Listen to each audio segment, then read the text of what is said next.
Ora então, boa tarde. Espero que me consigam ver e ouvir em condições. Vamos falar aqui um bocadinho de inputs e outputs e das comunicações que esses mesmos inputs e outputs vão ter no nosso computador. Obrigado. Então vamos lá. Fazendo aqui uma pequena introdução ao que são os dispositivos de entradas e saídas, ou inputs e outputs, como aquilo que nós preferimos chamar. Num webinar anterior que já fiz, onde falava do modelo de von Neumann, podemos dizer que, de acordo com esse modelo, um computador tem que ser capaz de armazenar dados e também instruções que são necessárias para executar uma tarefa. É que tem que ser capaz de armazenar esses dados na memória e em formato binário. Para que possam ser executados esses dados e as instruções, vão ser depois retirados, entre aspas, pelo CPU diretamente da memória, e também é na memória que o resultado do processamento do CPU será disponibilizado. Com esses dados e as instruções, como é que eles chegaram à memória? Então, normalmente, depois do processamento, o que é mantido na memória e o que é devolvido ao utilizador? Para podermos responder a estas perguntas, são precisos alguns elementos que permitam a interface, ou seja, fazer a ponte entre o utilizador e o computador. Tanto para a entrada dos dados e instruções, como para proporcionar também a saída dos mesmos, de forma a que depois os dados possam ser perceptíveis e nós percebermos o porquê da sua utilização. Essas interfaces ou esses elementos que fazem a interface são chamados de entradas e saídas, inputs e outputs, ou E/S, como preferirem. E normalmente são considerados subsistemas da memória. Porquê? Porque fazem parte de um sistema maior, que é o sistema do computador todo, onde os dispositivos de entrada e saída vão compor aquilo que se chama o subsistema input-output.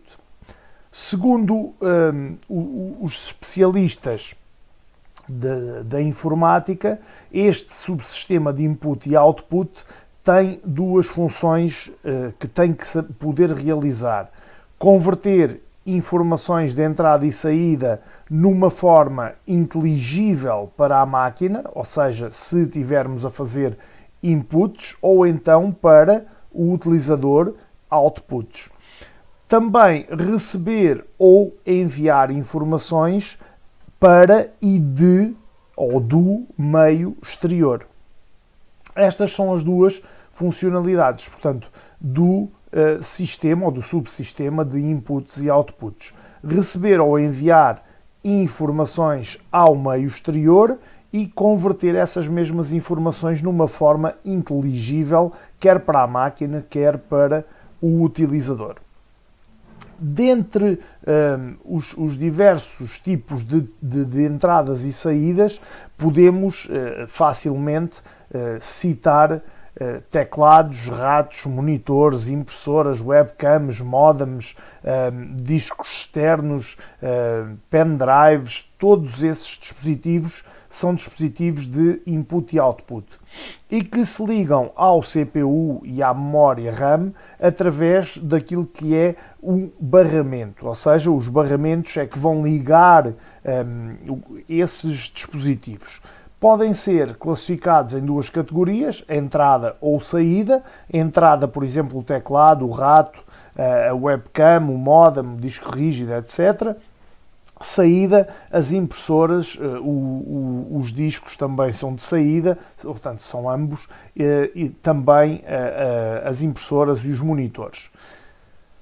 Todos os estímulos ou todos os sinais que são gerados pelos dispositivos de input e output, imaginemos, pressionamos uma tecla.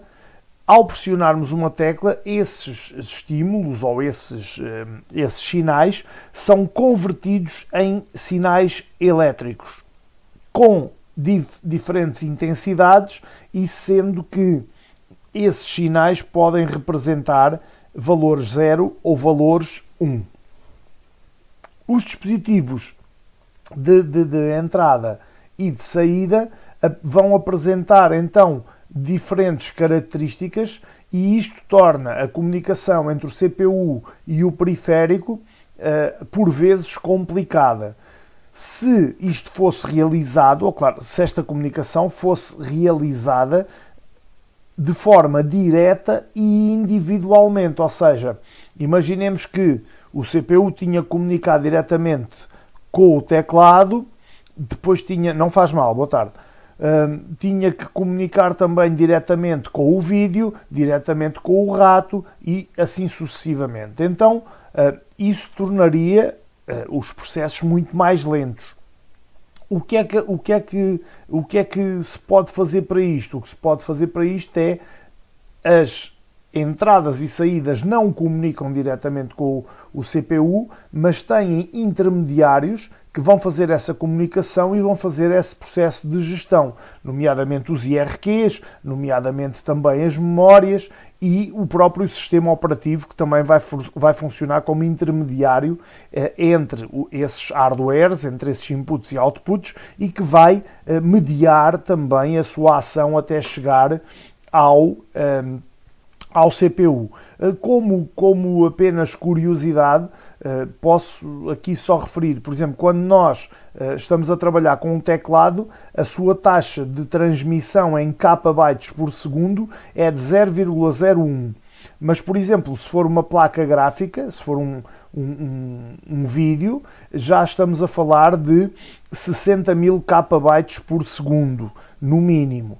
Se estivermos a falar, por exemplo, de um scanner, são 400 kbytes por segundo.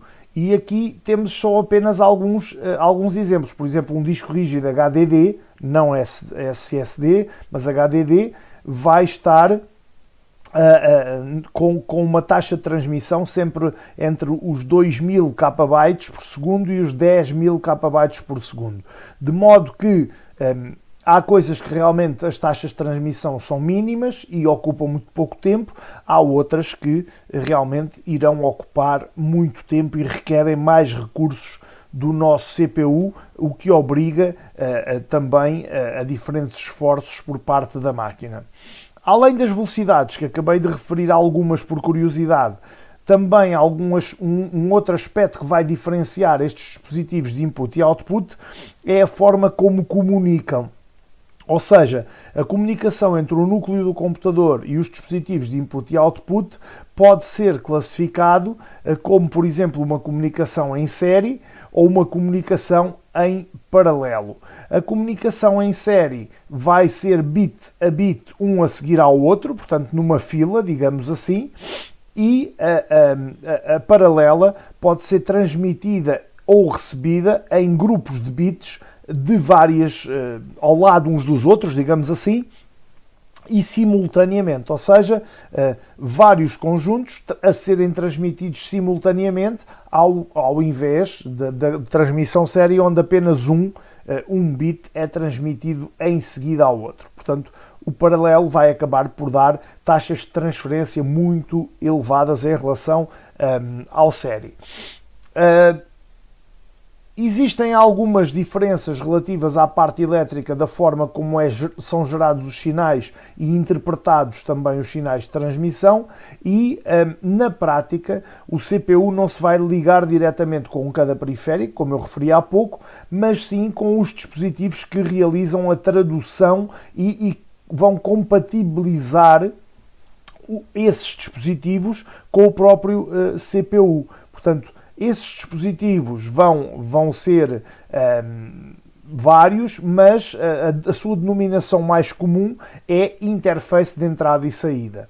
Podem ser encontrados comercialmente como controladores, adaptadores, controlador de vídeo, controlador de disco, etc. Mas a função de todos estes controladores é compatibilizar as diferentes características de um dispositivo de input-output com o CPU e com a memória, sendo que só assim é permitido um fluxo correto de dados na velocidade adequada quando todos os elementos estão interligados entre si e a necessitar quer da memória, quer do CPU.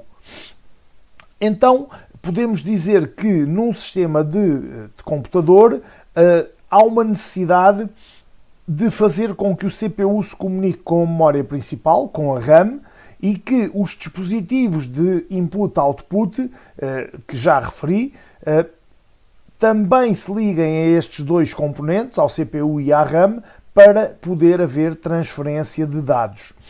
Isto é mais ou menos como é que funciona? Funciona mais ou menos da mesma forma que a comunicação entre o CPU e a própria RAM, ou seja, existem endereços, esses endereços são definidos para cada posição de memória e são referenciados pelo CPU quando se trata da comunicação entre o CPU e também os dispositivos de input e output, ou seja, vão ser atribuídos endereços na memória que têm a ver com o funcionamento e com os dados que os dispositivos de input e output vão ter necessidade de mandar ou receber para a máquina, e o CPU vai receber as referências desses endereços e pode ir buscar à memória buscar ou enviar para a memória, para esses endereços, aquilo que quer receber ou enviar para cada um desses dispositivos de input e output.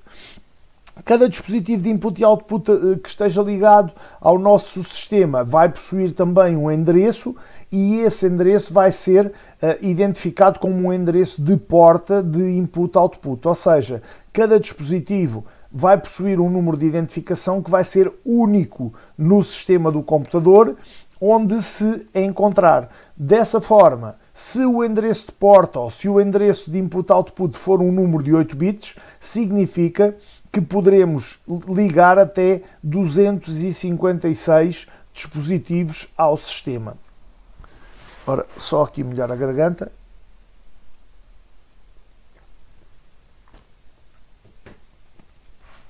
Ou seja, como estamos a falar de 8 bits, 2 elevado a 8 dá 256. Dessas formas de ligação, que são diversas, entre o CPU e a memória principal e a comunicação como funciona entre estes dois componentes, todas essas formas sofreram melhorias ao longo do tempo. E em que sentido é que foram essas melhorias? Foram no sentido de melhorar a utilização do CPU e também obter um melhor desempenho para todo o sistema, para o sistema como um todo. E existem 3 métodos principais que são referenciados por alguns autores para gerir as entradas e as saídas. O método de entrada e saída programada, também conhecido como pooling, onde o CPU vai necessitar de verificar continuamente se cada um dos dispositivos necessita de ser atendido, ou seja, vai tudo depender do CPU e chama-se pooling de pool, portanto de intervalo. E depois temos outro método que é a entrada e saída controlada por interrupção, ou seja, entram aqui os IRQs, e este método vai possibilitar que os CPUs não fiquem em espera ou fiquem presos até que um dispositivo esteja pronto para realizar a transferência dos dados propriamente dita, e assim a CPU vai dar início às operações, emitindo instruções de entradas e saídas para a interface ou para o controlador do dispositivo em questão, e quando o dispositivo estiver pronto para poder transferir esses dados, vai receber um pedido de interrupção avisando que essa transferência pode começar. Isto pode tornar os nossos recursos mais lentos, porque o CPU está à espera dos pedidos de interrupção e pode tornar, por algum caso ou por alguma operação, isto mais lento. Então uma interrupção pode ser definida como um evento ou um aviso ao CPU de que algum dispositivo necessita de realizar uma operação. Imaginemos, a rede precisa de receber ou enviar dados, a placa de rede, manda um pedido de interrupção ao CPU e o CPU suspende a execução do que estiver naquele momento a fazer para executar o tratamento da interrupção da rede e transmitir os dados na rede. Então, o pedido de interrupção é definido como um evento ou um aviso ao CPU de que algum dispositivo necessita de realizar uma operação. Este é o segundo método, entrada e saída controlada por interrupção. O primeiro era, então, a entrada e saída programada. O terceiro método é o acesso direto à memória ou o DMA, Direct Memory Access. A função do controlador de memória é controlar também os dispositivos que precisa de manipular e que precisam de aceder aos seus barramentos. Quando um programa quer dados do disco, imaginemos, ele envia um comando ao controlador de disco e o controlador de disco envia um comando de busca, aquilo que se chama um fetch, vai buscar. E as outras operações que são necessárias para que ocorra a transferência são despoletadas. Para este fim, quando o controlador lê ou escreve dados de ou para a memória sem intervenção do CPU, dizemos que ele está a fazer um acesso direto à memória, ou seja, está a usar DMA, porque não há interferência do CPU neste pedido. Então vai haver um acesso direto à memória e a operação é mais rápida. Dá-se aquilo que é o DMA, o Direct Memory Access. Desta forma, a CPU apenas solicita a transferência para o dispositivo que for e o controlador de acesso direto à memória principal, que é o DMA Controller, vai ser totalmente responsável por essa transferência de dados, sendo apenas o CPU avisado no início e no final da operação que a transferência foi pedida e no final que foi efetuada. Este método permite maior rapidez, obviamente, também. Depois poderia falar aqui de dispositivos de entrada e saída. O teclado, obviamente o teclado é utilizado para dar entrada de instruções de forma manual ao nosso computador. Depois poderemos também falar de dispositivos de saída muito mais comuns, como os monitores. Os monitores são dispositivos de saída que são indispensáveis para que tenhamos o output daquilo que estamos a fazer e possamos então consultar. Existem vários tipos, os CRTs, que já caíram em desuso praticamente, os LEDs, os LCDs, os TDPs, os OLEDs e por aí fora, até aos 8K, temos vários tipos de monitores. Temos também outros tipos de periféricos que temos muito utilizados, que são, por exemplo, as impressoras. Há vários tipos de impressoras, monocromáticas, coloridas, a laser, a cera, térmicas, ainda há matriciais também. Portanto, todas estas são também dispositivos de output, porque vão receber o output do nosso trabalho numa forma que é normalmente a forma em papel. Depois há discos magnéticos como por exemplo eram as antigas disquetes, os CD-ROMs, os DVD-ROMs, os Blu-ray, etc. E os discos rígidos também usam um sistema de gravação magnética, sendo que os discos rígidos são montados num eixo. Esse eixo sofre rotações provocadas por um motor de rotação que vai manter uma velocidade constante. Os discos rígidos no início usavam 3.600 rotações por minuto, depois subiram para 5.600, para 7.200, para 10.000 rotações por minuto, e quanto maior for a velocidade de rotação, também são mais caros, mas também melhor é o desempenho do disco. Hoje em dia, os HDD cada vez servem apenas mais para armazém, e os SSD são os Solid State Drive, são os dispositivos de armazenamento mais famosos e mais utilizados atualmente, por serem mais rápidos, por não terem partes físicas, o que torna também mais difícil a danificação desses mesmos dispositivos, e o acesso, a gravação, o acesso aos dados é muito mais rápido. Em resumo, estivemos a ver alguns conceitos e características de dispositivos de input e output, classificámos esses dispositivos como de entrada ou de saída. Também existem mistos, como por exemplo os multifunções. Os multifunções têm o scanner, que é a entrada, e a impressora, que é a saída, mas são um dos poucos exemplos.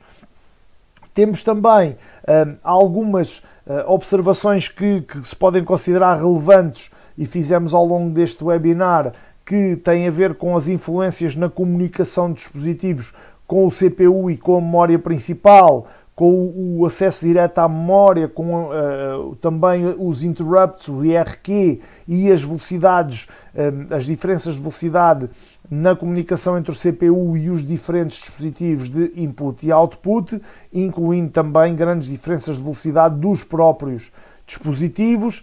Existe também, falámos também da comunicação em série, onde a informação é recebida ou transmitida bit a bit em fila. A paralela, a informação pode ser transmitida ou recebida em grupos de bits de cada vez, ou seja, um grupo de bits é transmitido simultaneamente a outro grupo de bits e podemos enviar vários grupos de bits em simultâneo.